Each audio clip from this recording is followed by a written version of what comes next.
Assalamualaikum warahmatullahi wabarakatuh. Halo adik-adik, perkenalkan nama Ibu Malina Mega Nur Alam, PLP Jurusan Pendidikan Biologi Universitas Siliwangi. Apa kabarnya nih? Semoga kalian senantiasa sehat dan tetap semangat belajar ya. Nah, di video kali ini kita akan membahas mengenai bakteri. Nah, pasti kalian tidak asing lagi dengan kata bakteri, bukan? Dan pasti di pikiran kalian, bakteri itu merugikan. Tapi, jangan salah, bakteri juga menguntungkan loh. Nah, apakah kalian pernah memakan keju? Atau memakan nata de coco? Atau meminum yogurt? Nah, tahukah kalian bahwa yogurt, nata de coco, dan keju dalam proses pembuatannya itu menggunakan bakteri loh. Tapi apakah kalian tahu bentuk bakteri itu seperti apa? Atau ciri-cirinya seperti apa? Nah, di video kali ini kita akan membahas mengenai ciri-ciri bakteri, struktur bakteri, dan bentuk-bentuk bakteri. Nah, adik-adik, kata bakteri berasal dari bahasa Yunani, yaitu bakterium atau bakterion, yang artinya tongkat atau batang. Jadi, bakteri merupakan organisme uniseluler dengan tidak memiliki membran inti sel yang umumnya tidak berklorofil pada dinding selnya. Nah, selanjutnya kita akan membahas mengenai ciri-ciri bakteri. Nah, ciri-ciri umum bakteri yang pertama, berukuran kecil.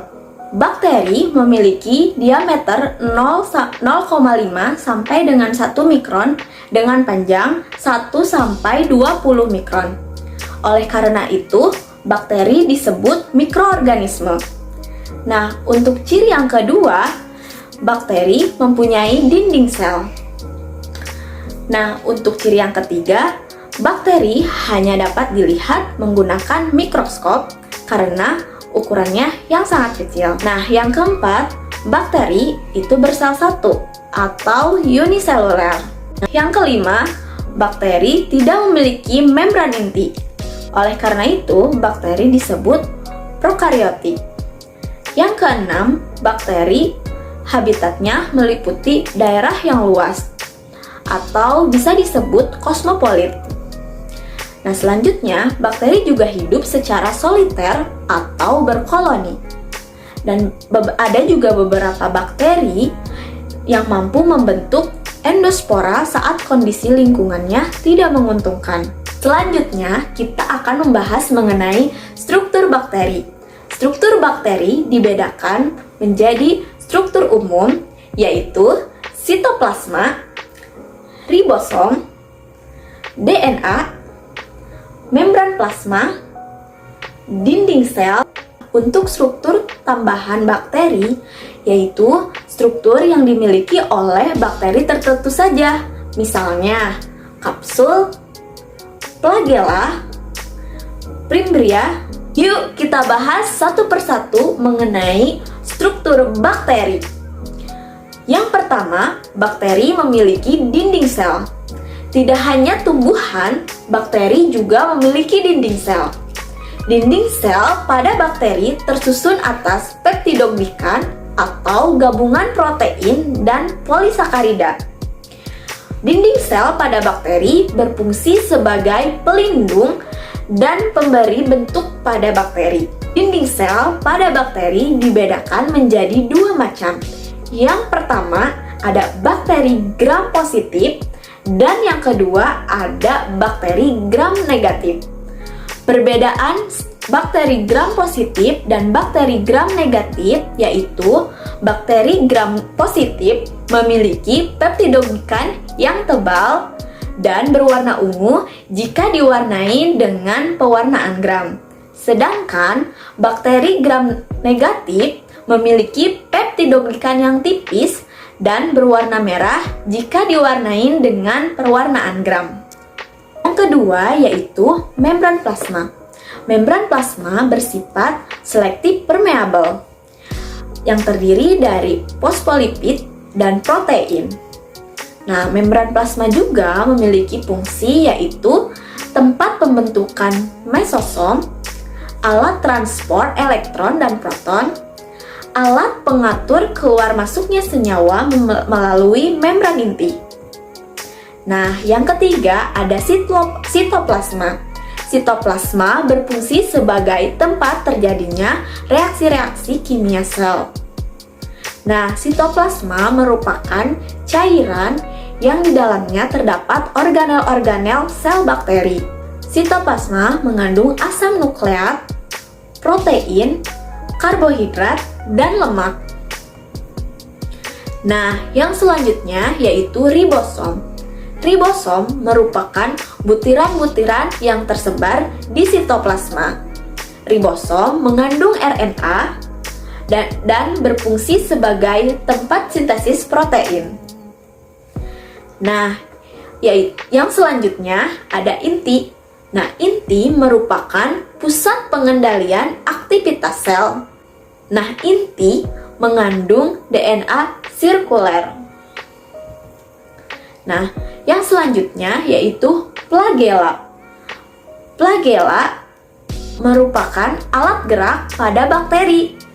Flagella terdiri dari beberapa tipe. Yang pertama ada atrik, ada monotrik, lopotrik, amfitrik, dan peritrik.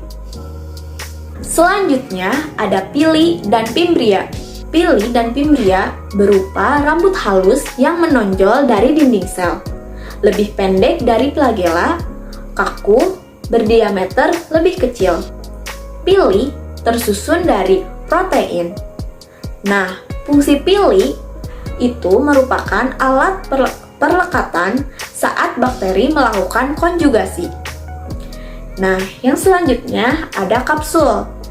Kapsul berupa lapisan lendir berbentuk padat dan tebal. Nah, kapsul tersusun dari polisakarida dan air. Nah, kapsul ini berfungsi sebagai alat pertahanan dan perlindungan, mencegah bakteri dari kekeringan, sebagai alat pelekat pada inang, dan sumber makanan bagi bakteri.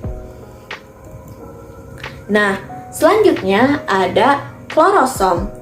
Klorosom merupakan struktur yang berada di bawah membran plasma, mengandung pigmen klorofil yang berperan dalam fotosintesis. Nah, selanjutnya ada vakuola gas. Vakuola gas hanya dimiliki oleh bakteri air yang melakukan fotosintesis. Vakuola dapat membuat bakteri mengapung di permukaan air untuk memperoleh cahaya. Nah, yang selanjutnya ada endospora. Endospora mengandung sitoplasma materi genetik dan ribosom. Nah, endospora dapat tumbuh menjadi sel bakteri baru jika kondisi lingkungannya menguntungkan. Nah, yang selanjutnya yaitu mengenai bentuk-bentuk bakteri. Bentuk-bentuk bakteri ada 3. Yang pertama, bacillus atau batang. Yang kedua, ada coccus atau bola. Dan yang ketiga, ada spirillum atau spiral. Nah, bacillus terdiri dari monobacillus, contohnya Escherichia coli dan Lactobacillus. Streptobacillus, contohnya Acetobacter dan Streptobacillus moniliformis. Nah, coccus terdiri dari monococcus, contohnya Neisseria gonorrhoeae, Staphylococcus, contohnya Staphylococcus aureus, Spirillum, contohnya Spirillum minor, Spirochaeta, contohnya Treponema pallidum. Nah, sampai sini video penjelasan mengenai bakteri. Semoga adik-adik bisa pahami ya. Tetap semangat dan sampai jumpa di video selanjutnya. Wassalamualaikum warahmatullahi wabarakatuh.